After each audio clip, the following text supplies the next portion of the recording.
No one tells you about muscle loss at this age in midlife. They just tell you that it's part of the aging process and you have to accept it. But there is a hormone that is causing you havoc every single day, and that hormone is called cortisol. Today, I want to talk about how Dr. Anna Cabeca explains cortisol. She's a leading OBGYN in anything concerning menopause. We all live through stress every day, but it seems that when we get into midlife, that cortisol seems to be dominating what we're experiencing on a daily basis. Dr. Anna Cabeca explains cortisol. She says that cortisol is not your enemy. Cortisol is something that goes up during this stage in midlife. And that cortisol basically is what begins to use muscle as fuel. It's called catabolic because it breaks down our muscle rather than rebuilding it. So now estrogen, the estrogen that used to be our best friend throughout our lives since we started reproducing, we went through puberty, that estrogen was such an important factor in so many ways to us as women. And when it begins to walk out the door through perimenopause, through menopause, as it begins to decline, cortisol begins to have fun and go wild and take over. And estrogen was very important in keeping it in check. So that estrogen begins to walk out the door. And then add in another symptoms that a lot of us face during perimenopause and menopause is sleep. That's one of the major symptoms I've had to face, is my sleep being disrupted, waking up in the middle of the night. And I've explained why that happens in my earlier videos, which I'm going to link to this video. But imagine if your sleep is not there. Sleep is where it does a lot of work. While you're sleeping, your body's repairing that muscle and rebuilding that muscle. If that sleep is deprived, guess what? Your muscle again is not getting what you need because of that. So don't look at this as your body is failing you. It's just that your body is going through a different season and you need to approach things differently. You need to start looking at what you need to be doing differently at this age, and so that you can start feeling like yourself again. Yes, you still can feel like yourself again. There's tools and many ways out there for you to feel like the woman you are today, a new seasoned and wiser woman. Back in 2002, there was a study called the Women's Health Initiative. It came out and said that hormone therapy causes breast cancer, heart disease, and all sorts of risky diseases. So all of a sudden, a lot of doctor offices stopped prescribing hormone therapy for women. Women, like our mothers, were left to suffer those hot flashes, that muscle loss, that brain fog, all those symptoms and sleep deprivation. They were suffering and they didn't have any resources. So their trust was broken by this findings that it causes such diseases. So they stopped taking it. And all of a sudden it was gone. They weren't prescribing that hormone therapy anymore. And as such, our mothers, grandmothers were left to suffer with these ailments. And the healthcare system failed them. That doesn't mean that it's going to fail you. There's so much out there now. They've analyzed that study and they found that it doesn't affect every woman the way that it was just described, and that the study was very narrow, and the results were not enough to justify the cause of all those risky diseases that they mentioned. HRT, hormone therapy, is not for everybody, but it's available for those that are suffering these symptoms. You don't have to suffer the symptoms. I have testimony of friends that are taking this hormone, and I'm actually considering taking this hormone. I want to take the hormone because I'm tired of suffering and I want to feel like myself again. I trust that now we have so many advocates out there that are women that are pushing our symptoms, our medical concerns out to the healthcare system, and they finally have to listen, right? We have people like Vonda Wright, Sharon Malone. We have people like Anna Cabeca. I don't want to keep dropping names, Mary Claire, but there are people, advocates fighting for women's health. And there are tools available to you today so you can feel like yourself again. You don't have to suffer. If you're a Black woman watching this video, your experience has likely been a lot harder.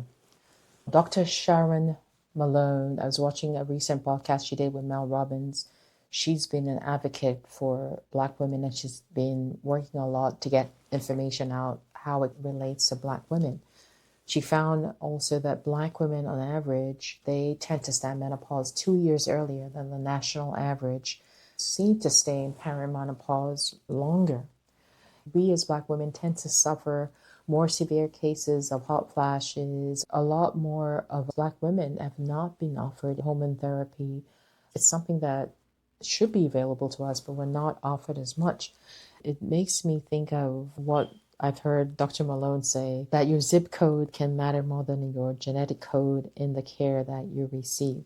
If you are going to the doctor today, and in my case, I had a very good OBGYN, but he was male and he was Caucasian, not to hold anything back against his intellect, but if you're going to the doctor and you're not getting heard, or you don't feel like they're not taking attention to your symptoms or not listening to you, it's time to change your doctor. My girlfriend, go change your doctor and find one that will listen to you, that is menopause certified.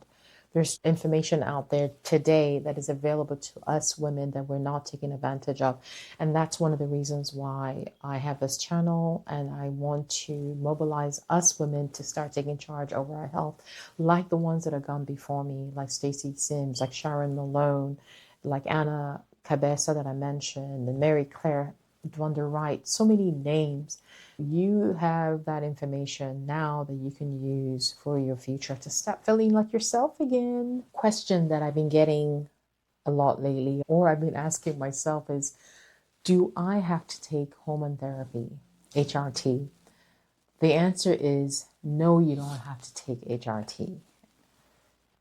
That is something that you need to figure out, not on your own. You can ask your doctor. Not just watching this video, go ask your doctor if HRT is right for you. There are other options out there. And I've been trying other options for a little bit, but it hasn't fully worked for me. And for me, I need my sleep to function. I need certain things. So I am seriously, I think I've made my decision already, and I'm going to finalize it by going to my new OBGYN, who is a female that is menopause certified.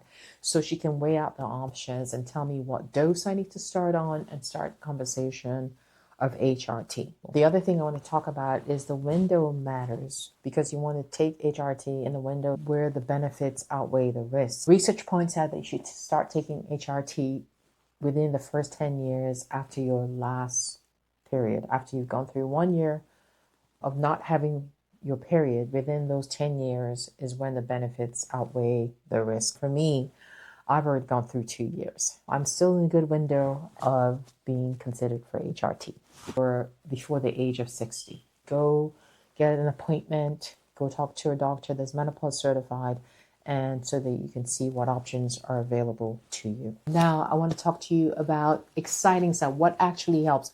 What can you do today? So one of the things you can do today is strength training, resistance training. Try to start out gradually. Start with your body weight and start with twice a week and work yourself up to 3 times, even 4 times a week, depending on your activity level. So that will help you with muscle. That will help you with metabolic function. The other thing that's been evidence-based is sprint interval training. It's basically where you raise your heart rate for a certain period and you recover, and you do that a couple of times a week. The other thing is you want to do is your protein. You want to increase your protein. So I tend to make sure that I'm getting at least 30 grams of protein every meal. Yes, 30 grams of protein every meal. And I try to use natural food sources if you can. If you can't get that, or you need to supplement, find a really good protein powder that you know the source where it's coming from. Because with so many things being recalled these days, you want to be very careful what you're feeding your body. Aim for about 30 grams. There's a video where I talk about where you can do the math based on your body weight, how much protein you should be taking, and that factors in if you're a very active person. That's one thing. And then how do you decrease your stress? That's very important for me. I need to have a place to wind down, to start my day every morning, to set my pace where I can keep my stress level to a manageable level. So there's different tools for managing stress you can find. You can do breath work. For me, I'm Christian, so I do praise worship and prayer that calms me, spending time with God, praising Him and worshiping Him and praying helps me a lot to calm down and to affirm the verses. Like, I can do all things through Christ who strengthens me. God gives me peace and comfort, and that I let that just fill me and that be my spiritual food to carry me through.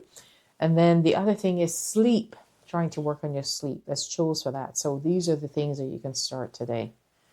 I'm going to share some of that stuff also in the link. In my prior videos, I talk a little bit more about those individual things. So what do I want you to walk away with today? I want you to know that your body is not failing you. You are not weak. You're not lazy.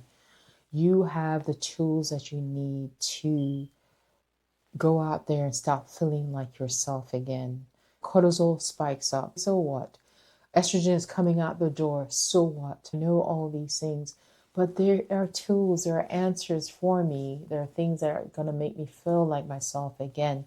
I do not have to suffer like my mother, the women before me, because I have information now, good information. I have advocates, activists working for women's health that have gone before me to help prepare the way, to give me tools that I need to feel like myself again. So go get that information. You have it, you have the tools, and you do not have to accept what's going on, what you're feeling. You can feel like yourself again. Believe you can do all things through God, through Christ, who strengthens you. Go out there. If you need help, drop me a comment. There's some tools out there that I've shared already, but I can also do one-on-one calls to get you started because I want you to start feeling like yourself again. Look, you are wiser. This is the other half of your life. God wants you to be old, like Sarah, like all the people that have gone before us, like Esther, the wise ones. God wants you to have power, and with that knowledge and that wisdom, you can start feeling like yourself again.